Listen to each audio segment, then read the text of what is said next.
परिपूर्ण गुणार्णवाय विश्वोदय स्थितिलयोन्नियतिप्रदाय ज्ञानप्रदाय विबुधासुरसौख्य दुःख सत्कारणाय वितताय नमो नमस्ते। अभ्रमं भंगरहितं अजडं विमलं तथा आनंदतीर्थ भासतां नो कृतंबरे। भवति यदनुभावादेडमूकोऽपि वाग्मी जडमतिरपिजन्तुर्जायते प्रज्ञमौलिः सकलवचनचेतो देवता भारती सा मम वचस्य निधत्तां सन्निधिं मानते च।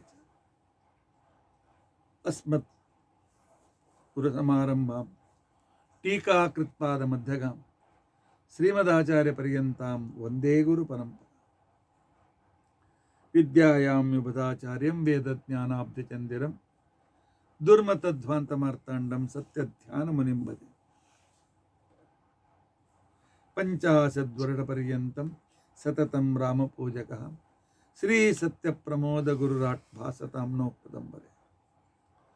बन्धुस्त्वं गुरुरिष्टदैवतमिति त्वत्पादपङ्केरुहं प्राप्तं मां परिपालयेति सततं याचे निबद्धाञ्जलिः। चित्तं मद्गुणदोषचिन्तनविधौ नूनं मनां मा कृथाः श्री सत्यात्मगुरो त्वदङ्घ्रियुगलं हित्वा नमे सत्कृति। यैरहं शुकवत् सम्यक् शिक्षितोऽस्मि कृपालुभिः तान् वन्दे धेनुपाचार्यान् तत्त्वज्ञानार्थसिद्धये। श्री गुरुभ्यो नमः। हरिः ओम हरिः ओम हरिः ओम। गए 6-7 दिनों से हम पितृ महिमा क्या है, महालय अर्थात पितृपक्ष क्यों करना चाहिए, श्राद्ध करने से क्या लाभ है, श्राद्ध नहीं करने से क्या हानियां हैं, और श्राद्ध करने से कितने लाभ हैं, और वे पितृदेवता कौन है, उनका क्या परिचय है, उनका चरित्र क्या है, इत्यादि हमने इतने दिनों तक सुना। अभी उन पितरों की पूजा करने के विधान को, रिचुअलिज्म को कहते हैं कि श्राद्ध विधि, श्राद्ध विधान। और जब कोई एक विधि होती है, कोई थ्योरी होती है, उस थ्योरी में 2 भाग होते हैं, डू नॉट डू, करो और इनको मत करो, इस क्रिया में इनसे दूर रहो, इस क्रिया में ये अनिवार्य है, इसे स्वीकार करो।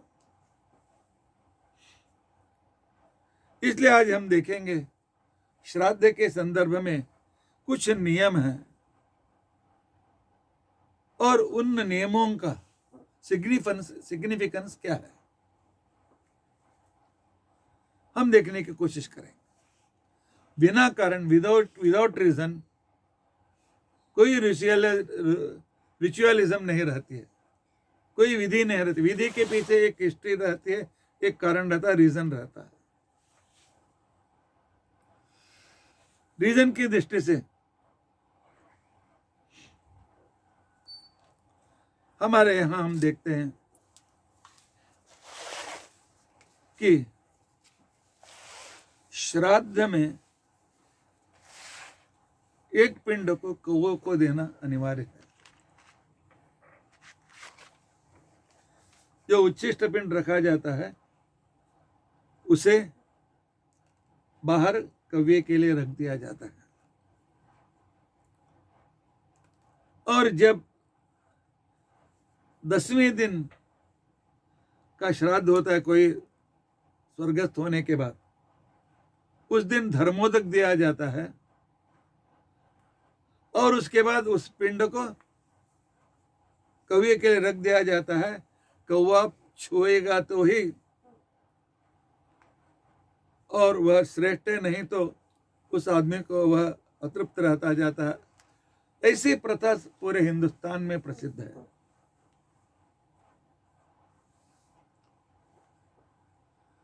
तो कवि की आवश्यकता क्यों है? कवि को इतना महत्व क्यों? कवि से भी श्रेष्ठ गरुड़ पक्षी इत्यादि हैं। कवि का ही कौवा ही क्यों चाहिए?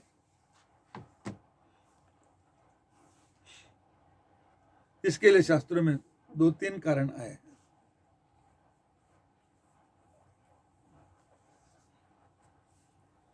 पहले है कौवा यम का दूत है।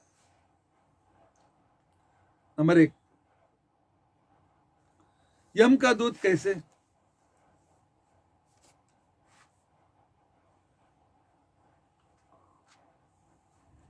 सूर्य वंश में एक राजा हुआ, उसका नाम था मरुत।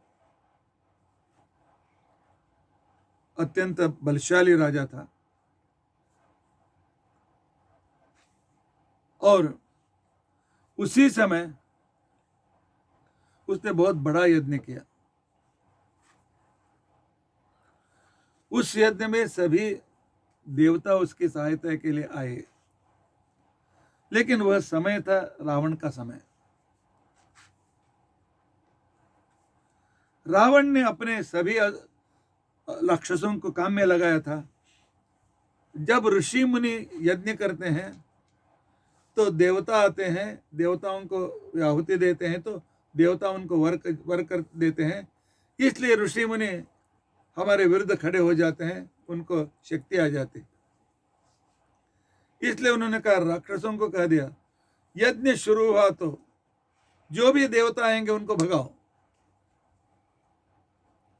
और यज्ञ कुंड में मिट्टी, पत्थर, मलमूत्र डाल करके यज्ञ का विघ्न करो। यह स्टैंडर्ड ऑर्डर था रावण का। लेकिन ऋषि मुनि तो भक्ति से देवताओं को बुलाते थे। इसके लिए देवताओं ने निश्चय किया कि हम उन असुरों को वे हमें न पहचाने, ऐसा कोई उपाय करना होगा। तो उन्होंने डिसाइड किया, तो पक्षी के रूप में जाकर के हम यज्ञ में के जाएंगे। राक्षस समझ के कोई पक्षी आकर के बैठा होगा। इसके लिए जब ब्रह्मा जी आते थे उस भरत यज्ञ में, वे हंस के रूप में आए और इंद्र को भी आना था और इंद्र मोर के रूप में आया और यम साक्षात वहां पर कौवे के रूप में आया। यज्ञ सफल हो गया, देवताओं को ने आहुति स्वीकार की और कौवे के रूप यम अपने नगर को वापस लौटा। बाद में उसने कौवे की जाति पर उसे बहुत प्रेम उत्पन्न हुआ। तब उन्होंने कौवों को वर दे दिया, कौवे तो तुम्हें हमेशा पेट भरने के लिए मैं उपाय करूंगा। जहां भी श्राद्ध होगा और तुम्हारे लिए जब वो अन्न रखेंगे, उस अन्न को जब तू खाएगा, तुम्हारा पेट भर जाएगा, तब उन आदमियों के पितर को तृप्त करने की जिम्मेदारी मैं लेता। कौओं को जो अन्न दे करके तृप्त करता है, उनके पितरों को मैं तृप्त करूंगा। इस तरह इंद्र ने वर दिया, ये च मद विषयस्था वै मानवाः क्षुदितार्थिताः। मेरे लोक में, यमलोक में, स्वर्ग, नरक, किसी में कहीं भी जो भी व्यक्ति मेरे नगर में आए हैं मरने के बाद, तो उनके श्राद्ध के दिन त्वयि भुक्ते कौवा, यदि तुम उस अन्न को खा लेते हो, तृप्त होते हो, तब मैं उन यमलोक में, स्वर्गलोक में रहने वाले सभी पितरों को मैं तृप्त करूंगा। इसलिए कौवे को यम ने वर दिया, इसलिए कौवे का महत्व है। और दूसरा कि कौवे को यम के दूत में कभी कभी भेजते हैं। तो जब आदमी मरने के बाद 10 दिन पूरा हो जाता है, पूरा शरीर उसे आ जाता है, उसे ले जाने के लिए यम कौवों के रूप में अपने दूतों को भेजता है। इसलिए उस समय काकबलि के संदर्भ में उसे काकबलि कहते हैं। काकबलि के संदर्भ में कौवे को जो नैवेद्य दिखाई देता है, दिया जाता है, या कौवे के लिए जो पिंड रखा जाता है, तो उस पिंड से वह तृप्त होकर के उस समय यमधर्म राजा उनके सभी पितरों को, कौवे को कहता है कि उस जीव को मेरे तुम्हारे साथ लेके आओ। इसलिए कहा जाता है काको से यमदूतों से। उस समय जो मंत्र है काकबलि के संदर्भ में, आप यमदूत हैं, इसे लेकर तृप्त हो जाइए और यम को जाकर बताइए मैंने श्राद्ध किया, ऐसा मंत्र। और तीसरा कारण है को कौवों को जो बलि दी जाती है उसको कहते हैं उच्छिष्ट पिंड, अर्थात पितरों के नैवेद्य के बाद दिया जाता है। और वह पिंड किन के लिए दिया जाता है? सब पुरोहितों को मालूम है, यजमानों को भी मालूम है। ए अग्निदग्धा ए अनग्निदग्धा दिवस्वध्या माधयन्ते तेभिस्वरालो अतिमेताम, इस तरह मंत्र बोल करके हम तो उच्छिष्ट पिंड देते हैं। अग्निदग्धाश्च अनग्निदग्धाश्च तृप्यंताम बोल करके उस उच्छिष्ट पिंड को हम रखते हैं। अर्थात जो एक्सीडेंट में जिनका मरण हुआ, अग्नि से जल करके मरण हुआ हो, और पानी में डूबकर मरण हुआ हो, या सर्प के दंश से मरण हुआ हो, या एक्सीडेंट से मरण हुआ हो, तो उन लोगों को जल्दी पितृगण में प्रवेश नहीं मिलता है। इसलिए वे सभी अन्न चाहते रहते हैं। तो उसमें तो हम पितृपिता प्रपिता में तो उनको अन्न नहीं देते हैं, क्योंकि उनको अन्न मिलने के लिए पहले नारायण बलि करने के बाद उनका श्राद्ध करना नियम है। बहुत लोगों को मालूम ही नहीं रहता।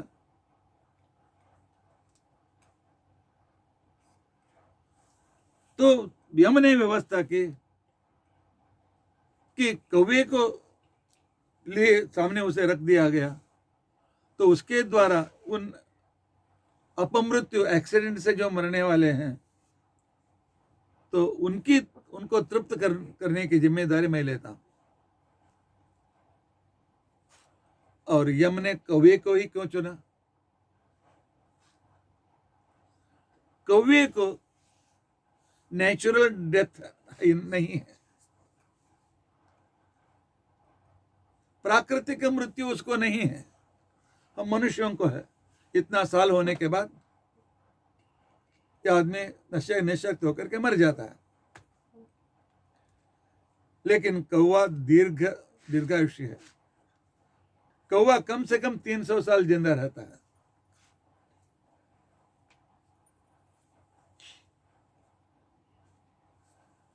और उसकी मृत्यु नेचुरल नहीं होता है। कोई दूसरा बड़ा पक्षी उसे मार गिराया, किसी ने पत्थर मारा या कहीं पर इलेक्ट्रिक शॉक लग गया, ऐसा किसी कारणवश वो मर सकता है, अपनी उम्र से कौवा नहीं मरता है। इसके लिए संस्कृत में उसे कहा गया है वायसा। वय गति, वय आयुष्य, दीर्घ आयुष्य रहने वाले, दीर्घ गति रहने वाले पक्षी, इसलिए उसको वायस इस तरह का। वायस दीर्घजीवी इस तरह कोश में लिखा गया। इसके लिए हमारे पितृपितामह प्रपितामहों के हम अन्न रखेंगे तो वे आ जाते हैं, उनको मालूम है। हमने अपने दादा परदादा को नहीं देखा होगा, लेकिन उस कौवे को मालूम है इसका दादा कौन था, परदादा कौन था, क्योंकि 300 जिंदा रहता है। हमारे 4-5 जो भी जनरेशन है हमारे पितरों को पहचानता है वो, क्योंकि उन्होंने श्राद्ध करके बलि दी थी। इसलिए उनको प्यार से लेकर जाकर के हमको समर्पित करता है, इसलिए कौवे के लिए अन्न रखा जाता है। और उसकी मृत्यु भी एक्सीडेंट से होती है, नेचुरल नहीं होती है। इसलिए एक्सीडेंट से मरने वालों पर उसका प्यार है तो उन्हें वो लेकर चला जाता है। तो इसलिए श्राद्धों में 10वें दिन काक बलि और श्राद्ध में कौवे को लिए एक पिंड रखना श्राद्धों में अनिवार्य बना गया है। आजकल तमाशा करते हैं, काक पिंड है, तमाशा है, अंधविश्वास है, तो कोई कुछ है, ऐसा नहीं। रीजन है, महत्वपूर्ण रीजन है, इसको समझना अत्यंत आवश्यक है। अर्थात हमारे विधि विधान जो आए हैं उनके पीछे एक हिस्ट्री है, एक उद्देश्य है।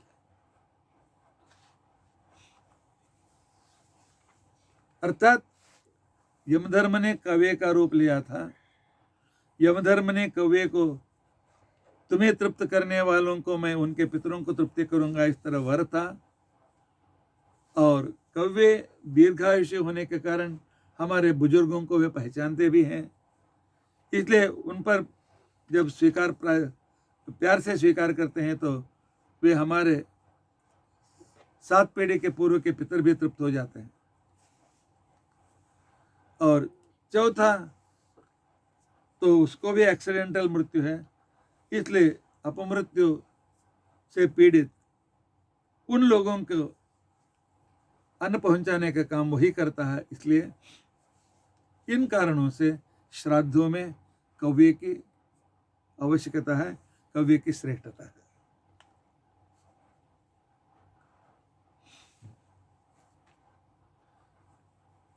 ये च मद विषयस्था वै मानवाः क्षुधयार्दिताः त्वयि भुक्ते सुतृप्तास्ते भविष्यन्ति सबान्धवाः।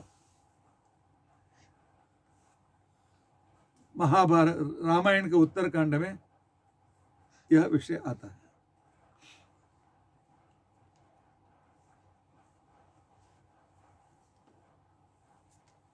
और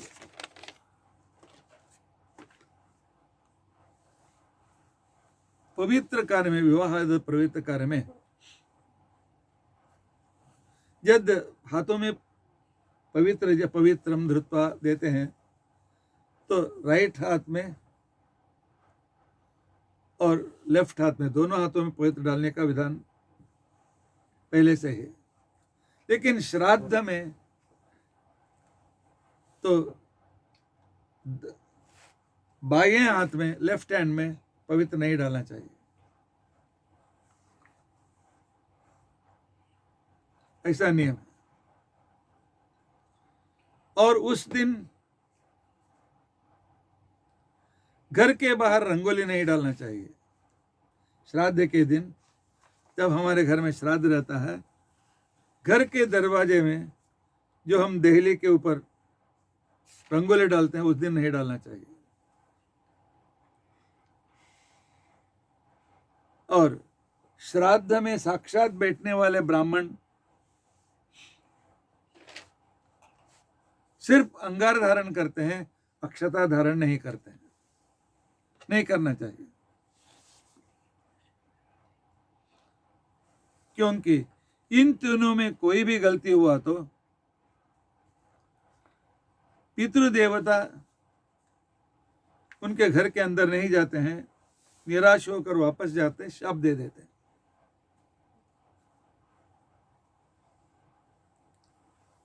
एक पुराण का वचन है, वाम हस्ते च दर्भांस्तु,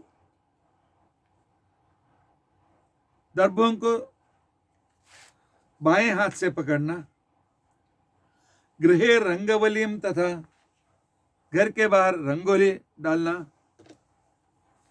ललाटे तिलकम दृष्टवा, ब्राह्मणों को खाने के संदर्भ में अक्षता लगाना या कोई तिलक लगाना,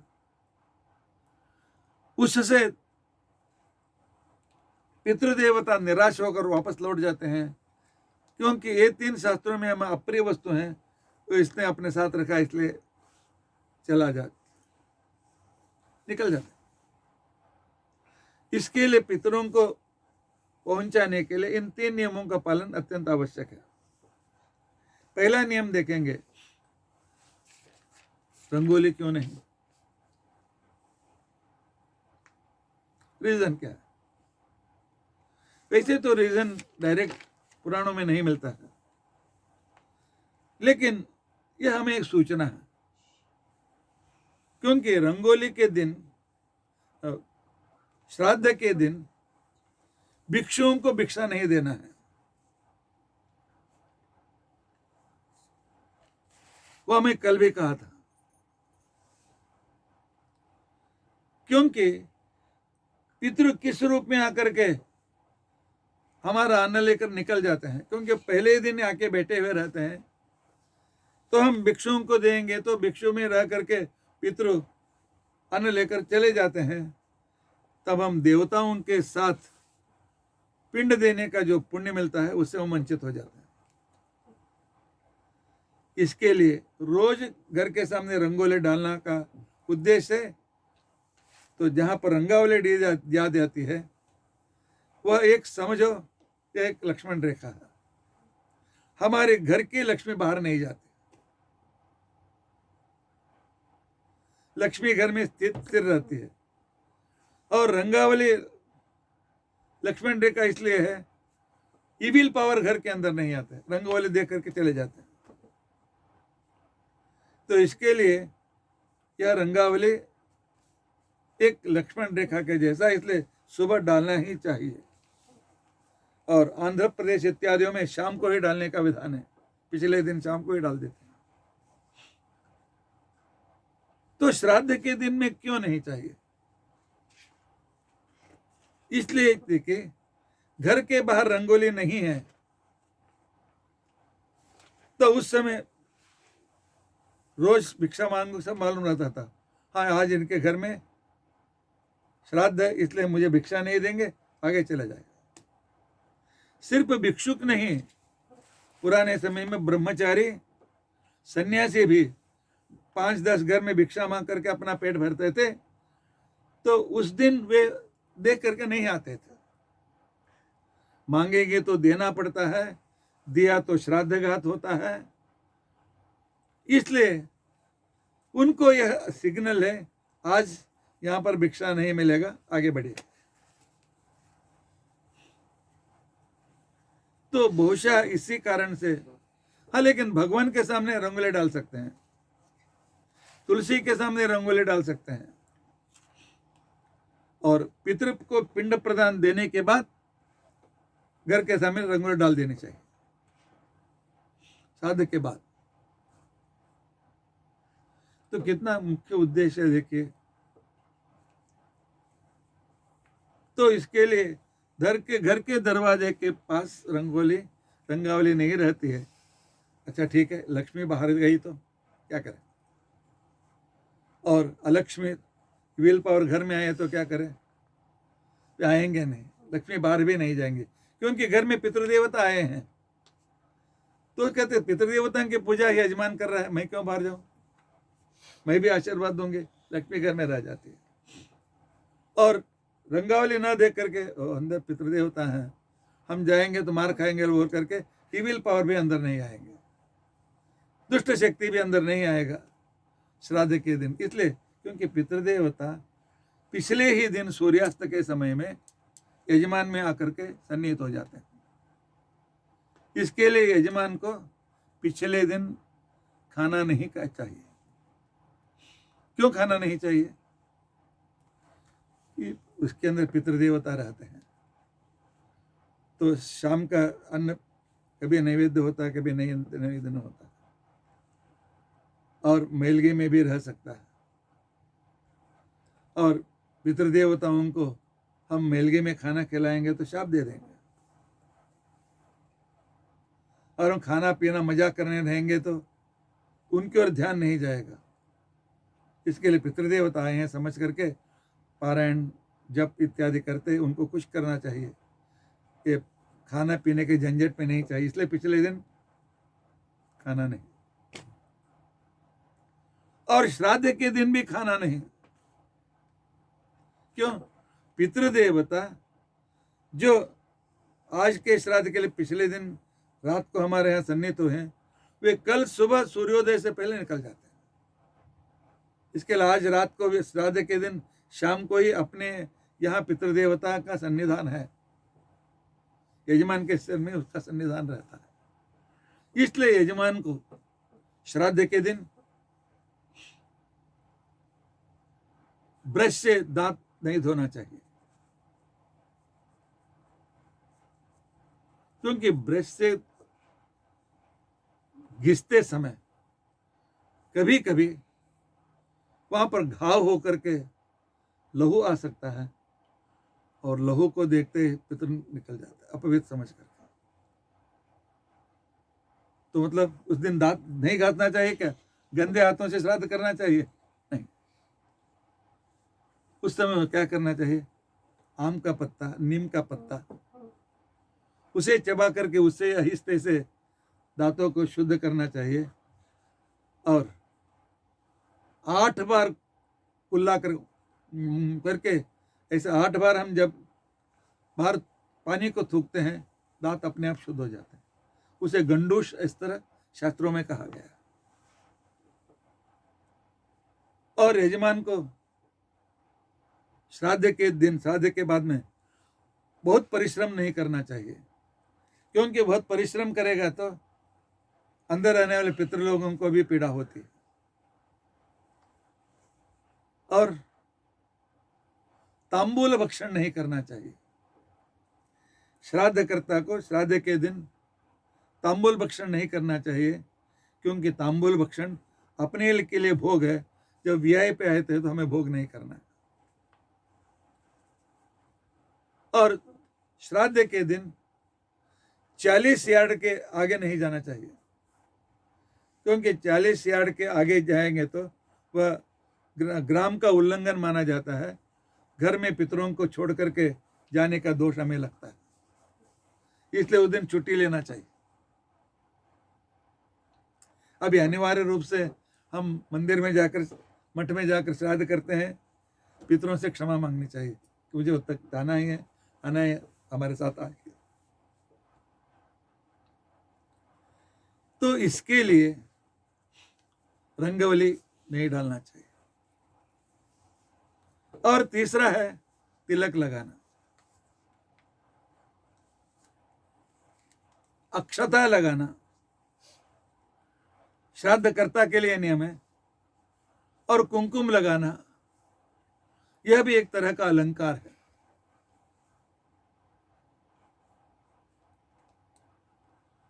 और दूसरा, अक्षता जब हम धारण करते हैं अपने भाल पर, जो थे मैं खाने के लिए बैठ रहा हूं,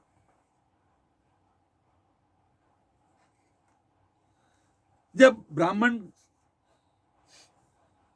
श्राद्ध के लिए बैठे हैं, अक्षता लगाया, तो अनुसंधान क्या होगा? मैं खाना खा रहा हूं। लेकिन श्राद्ध में बैठे ब्राह्मणों को अनुसंधान चाहिए, मैं नहीं खा रहा हूं, मेरे अंदर जिनका आवाहन किया गया है वे पितृदेवता खा रहे हैं, यह भावना आनी चाहिए। इसके लिए अक्षता नहीं लगाना चाहिए। अलंकार, स्वयं अलंकार नहीं करना चाहिए और अक्षता नहीं लगाना चाहिए। अलंकार या भोग है, पितृदेवता के रहते भोगा सकते नहीं चाहिए। पितृदेवता के रहते तो मैं भोजन कर रहा हूं ऐसा भावना नहीं चाहिए। मेरे अंदर पितृंतर्गत, वसुरुद्र आदित्य अंतर्गत, भारतीय मुख्य प्राणांतर्गत प्रद्युम्न संकर्षण वासुदेव नैवेद्य ले रहे हैं। ऐसा जो श्राद्ध के लिए बैठा हुआ ब्राह्मण तो जिस तरह का अनुसंधान करता है तो वहां पर स्वयं भगवान आहार स्वीकार करके आशीर्वाद देते हैं, क्योंकि यह एक यज्ञ है। इसलिए पुराणों में कहा गया है वाम हस्ते च दर्भांस्तु, और दर्भ लेफ्ट हैंड से नहीं पकड़ना चाहिए। तो मेरा शिष्य पूछ रहा है लेफ्ट हैंड का हाथ नहीं लगाएंगे तो उसका दर्भ पवित्र कैसे बनाएंगे?